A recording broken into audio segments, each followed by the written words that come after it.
As a child growing up in the 1980s, it was commonplace to have a father who had served during the Vietnam War. From an early age, I knew my dad had been in the Navy during Vietnam. As a kid, I didn't give it much thought because although I was proud my dad served, I knew he wasn't in the jungle like some of my friends' dads. I was really glad because one of my classmates' dads died of a brain tumor related to Agent Orange exposure. I was glad that this wouldn't happen to my dad, right? He wasn't in the jungle. Being in the Navy was far away from the bad stuff in Vietnam. I don't remember how old I was when I found out my dad's carrier had an explosion on it when he was aboard. I knew he was on the Enterprise. After all, Top Gun was a staple in our household. But that probably helped make it seem less serious. The ship was fine. It was in a movie, so the explosion and fire couldn't have been that bad. We went to our GQ station, which was in our shop, and had no idea what was going on. There were a couple more explosions. I don't know. I think there might have been 3 or 4 more explosions, and our chief, who had been up on the island, I think he was talking to the air boss about something. With one of the planes came into the shop. He's huffing and puffing. He was an older guy. He's about 55, and he said that there was a fire on the deck, and so we got into our compartment, dove down the hatches. So we were in a secure little room. That was our station. We were waiting for any orders to see what we were to do next, and we had no idea. I had no idea, not even when I saw the headlines from the newspapers my mom kept from the days after the fire. I think at that point I realized that people had died, but an aircraft carrier was huge, so my dad was safe. Maybe he didn't even see the fire. I guess it was about 5, 10 minutes went by, and a guy comes down and he says, "We're looking for volunteers in the flight deck." And everybody ran for the door and headed up the ladder. And the last guy didn't make it. He's told to stay there and sit by the one MC so he could coordinate any efforts if we needed anything. And we went up the steps. Went out the flight deck, and there was a guy directing everything. Where we were when we come up the passageway and out in the flight deck, right below the flight deck there was a catwalk you would walk out on. You could look down and you could see the water, and he was up there and he was telling you where to go. You know, the flight deck crew had already manned the hoses, and so they sent us on. I went to a hose. It wasn't until I came home one night while I was in college and found my parents in their room watching a documentary on the Enterprise fire. I paused in the doorway for a moment, watching as men were rotating on the hoses. I asked why they were doing that, and my dad responded, "We had to, otherwise our hands would melt to the hose." At that point, reality hit. My dad wasn't just on this carrier, but he was front and center with the fire.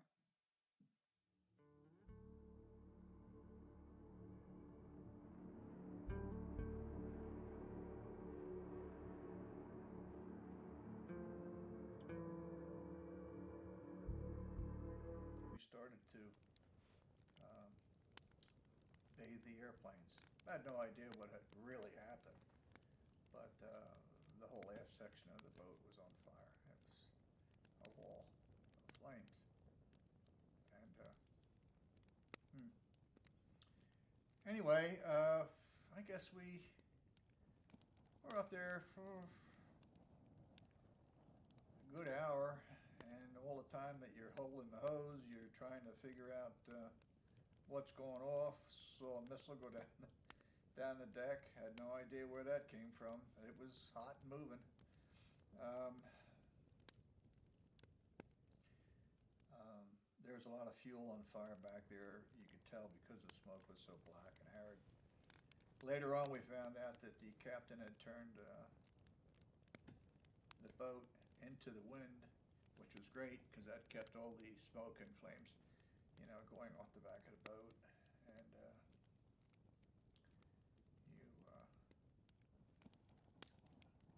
you just did what you were told at that point because they had people trained to do that. We worked worked their way up the hose. Some of the guys were being carried out. I remember this one boy came by on a stretcher. I thought he was alive. Looked like he had a hell of a sunburn. He really didn't look bad until I saw a piece of his arm was going off, and he didn't make it. They say I think the estimate, the count was 27 were killed that day. That was better than the Forrestal. She lost a lot more. Less than 5 months prior to the fire on the U.S.S. Enterprise, the U.S.S. Forrestal CVA-59 was anchored in the Gulf of Tonkin. A stray electrical signal ignited the Zuni rocket, the same starting point of the fire on the U.S.S. Enterprise. The rocket shot across the deck and struck a fuel tank on a fully loaded A-4E Skyhawk. One of the Skyhawk's 1,000-pound bombs exploded, part of 8 total explosions that racked the Forrestal that day. The crew of the Forrestal worked feverishly to save the ship. The fire on the flight deck was contained in about an hour. However, the fires below deck burned for nearly 17 hours until 0400 the next morning.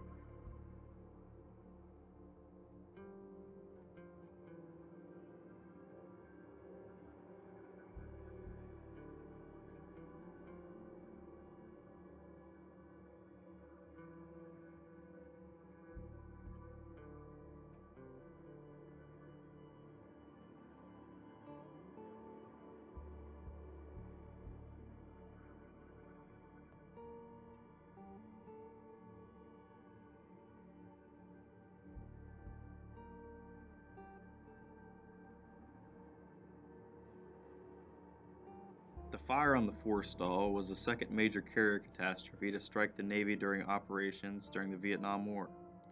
9 months prior, another incident occurred on the U.S.S. Oriskany. An incident triggered by an improperly discharged flare led to an explosion and fire that killed 44 sailors and caused $7 million worth of damage. Despite the incident on the Oriskany, it wasn't until after the Forrestal fire that real changes were made to the Navy's training policies, which had been in place prior to World War II. The official report noted that the significant loss of life and widespread injuries on the ship resulted in part from the outdated procedures, equipment, and substandard protective gear that had been created for an earlier time. The report also showed that the initial explosions on the Forrestal killed or injured the carrier's most experienced firefighters. Those left behind had not been taught how to properly use the ship's firefighting equipment and were wholly unfamiliar with proper procedures in fighting a fire of this scope. As a result of this investigation, the Navy's training practices and damage control manual were updated to ensure that sailors would know where to go, how to get there, what may be needed, and what to do upon arriving at the scene of a fire. It is only by constant drilling that firefighting parties can learn to function as teams. Sailors must be trained to act immediately and use the proper equipment and correct procedure. An effective protection against fires and ships is the quantity and quality of training before a fire starts. Tell me a little more about the fire training. Well, they had a metal enclosure that you went into. If you can imagine, maybe a 20-foot by 30-foot shell with everything enclosed. There were hatches, and then they had people both inside and outside. So when you first entered the shell, you would go in with a couple of guys in front of you and behind you, and they would all be carrying a hose, and there would be a fire raging inside. And it was a real fire. You could definitely get hurt if you didn't listen and do what you were told. Primarily, one of the things I remember from that episode was, and it came to pass on the carrier I was on, how to handle the hoses, and the person in the front of the hose who's aiming the hose and trying to put the fire out would rotate off about every 15 or 20 seconds. It was so hot up there. And so we learned to do all this without panicking. So we went in with the hose and rotated up through all the positions, and then as soon as you left the front, you went back to the back. At that point, we got the fire out, we took the hose out, we went inside, they closed the doors on the hatches, and everything's tight inside. Again, you were prepared if it ever happened.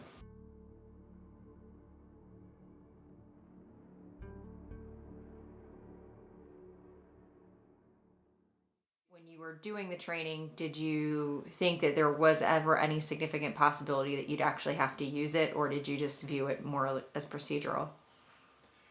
You know, at that time I didn't view anything as procedural for two reasons. Number one, we were playing with some very big toys, and they would hurt you. I mean, if you can imagine going out and walking around a bulldozer that's running and operating and trying to climb up on board, if you don't know what you're doing, you're going to get run over.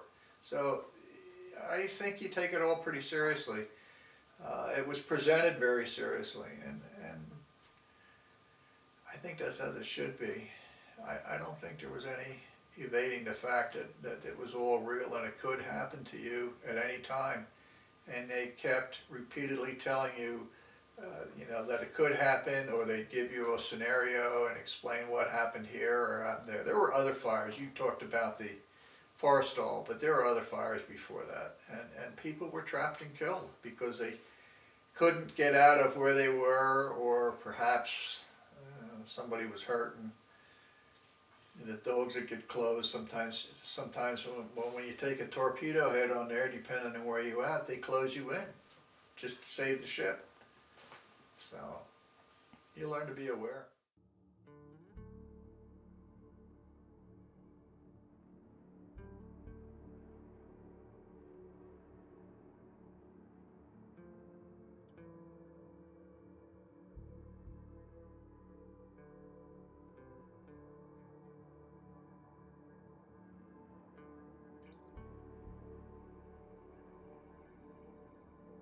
January 14 was a beautiful day in the Pacific Ocean.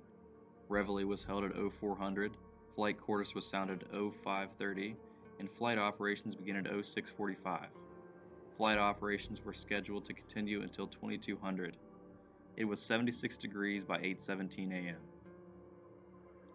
The carriers had 105 visitors on board that day for the operational readiness inspection, a standard procedure before the ship's Well, deployment the day to began duty for off the coast me of by Vietnam. heading down for breakfast as we normally do. Came back to our shop on the hangar deck, getting a work order. We pulled the nose of an aircraft open and pulled a radar package out, and I was climbing up into one of the Phantoms.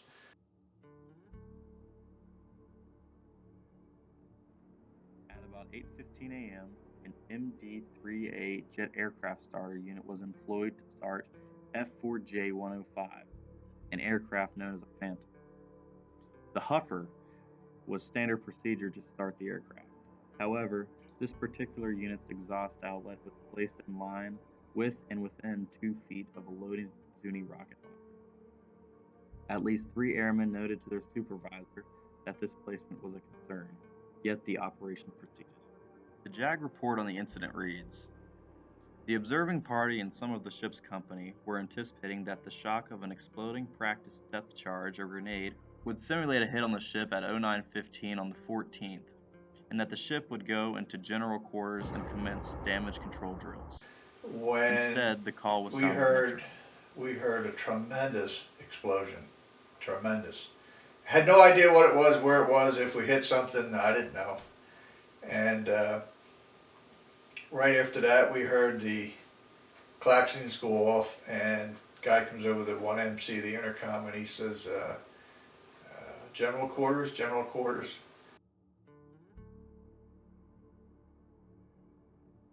As the Enterprise's sailors fought the fire, danger was present on the deck and the floors below. Fuel tanks on aircraft surrounding the initial explosion also blew up, spilling fuel and with it, fire across the deck. Mk-82 bombs present on the deck cooked off and exploded with a force that damaged the ship's deck, aircraft, and contributed to the fire's spread. In total, 18 explosions rocked the ship. Despite the fact that portions of the ship's fire protection systems failed to work properly, the brave crew and airmen had the fire under control by 9 a.m. It was completely extinguished by 11:38 a.m.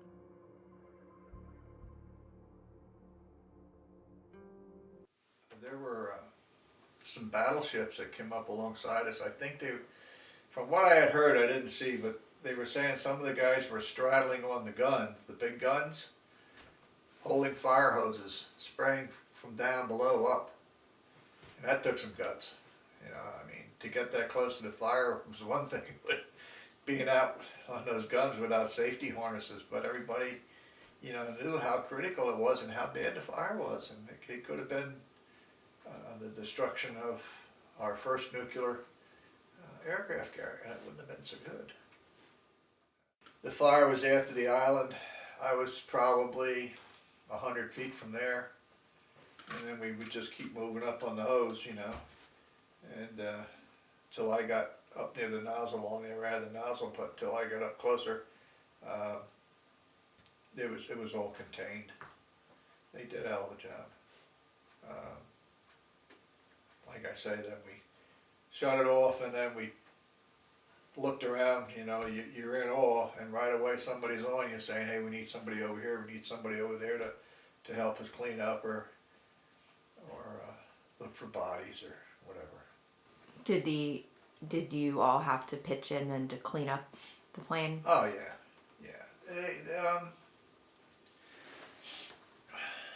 The primary thing I believe that took place was body search and accountability. I had a cousin and a good friend on board.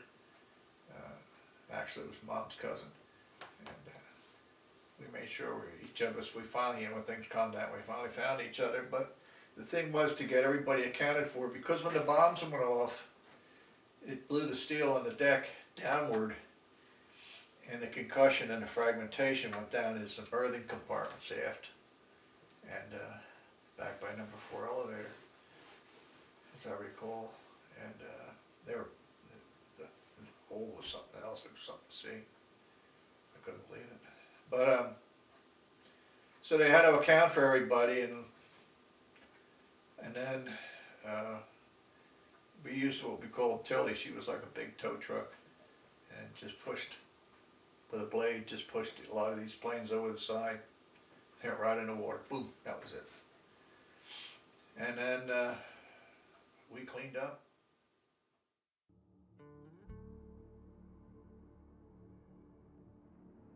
The response for the injured crew and airmen was immediate. As individuals fought the fire on deck, the ship's medical staff jumped into action. At 8:39 a.m., a call was put out for specific blood donors to report to the sick bay. The sick bay handled approximately 371 injured that day. Records indicate that injuries included burns, missile wounds, fractures, and lacerations. In addition to the assigned medical staff, medical officer observers who were there for the ORI also assisted. One of the most readily apparent deficits was the absence of an anesthesiologist. However, one of the ship's dentists was trained in general anesthesia and assisted a medical officer in performing surgery. This issue would be addressed by naval policy moving forward.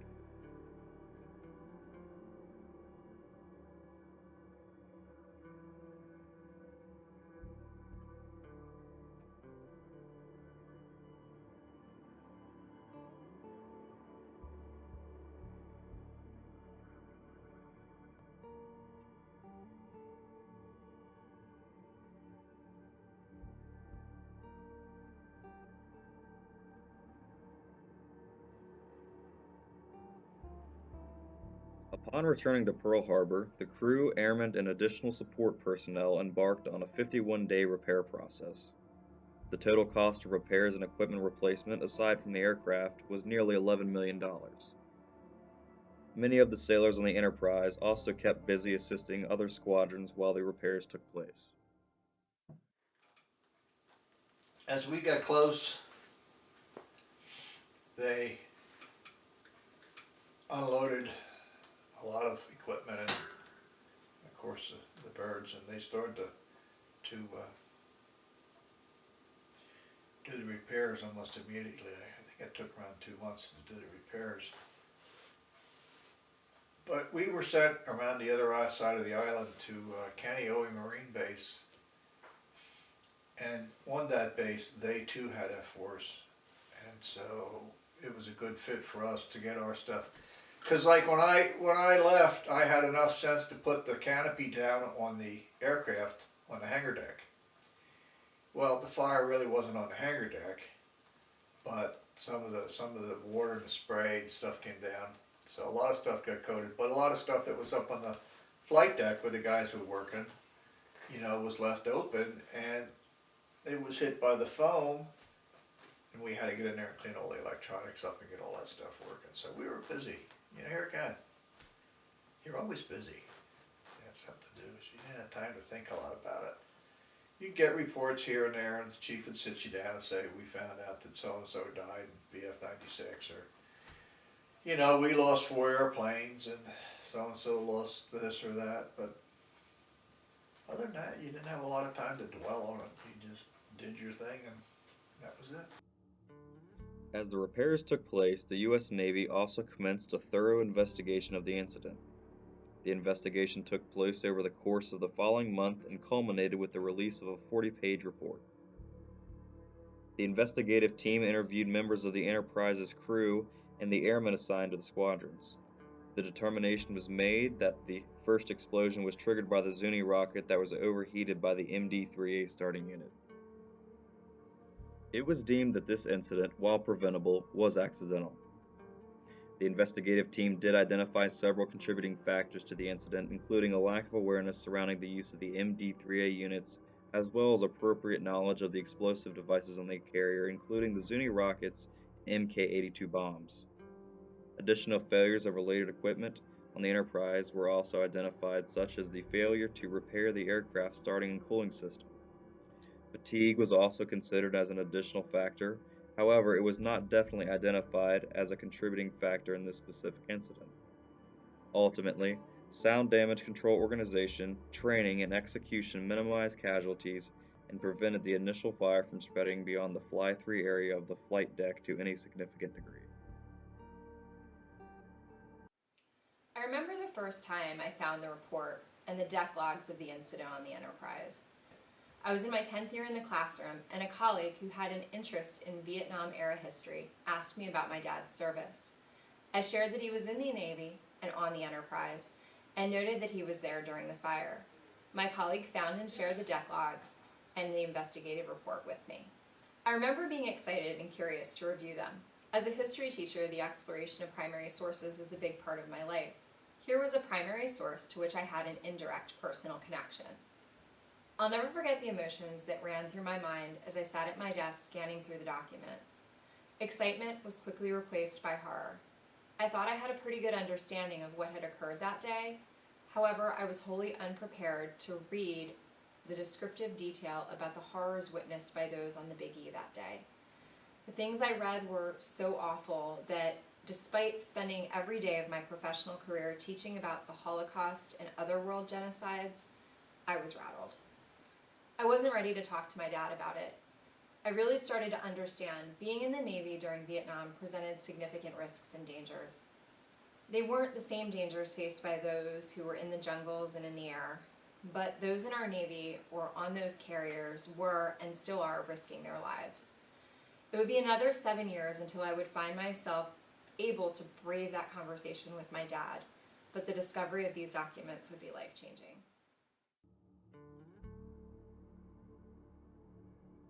Findings by the U.S.S. Enterprise Investigation Committee would result in additional changes in training and protocol for the U.S. Navy. Every sailor today learns about the forestall, Oriskany, and Enterprise. The legacy of these devastating accidents included the loss of several hundred lives and injuries to over 1,000 others. The tragedies also forced the Navy to confront several contributing factors to create a far safer environment for our sailors today. In addition to revising training protocol and upgrading safety equipment, the use of more stable munitions practices have also been implemented. These impacts have resulted in a safer Navy, with no accidents on this scale having occurred since that fateful day of January 14, 1969.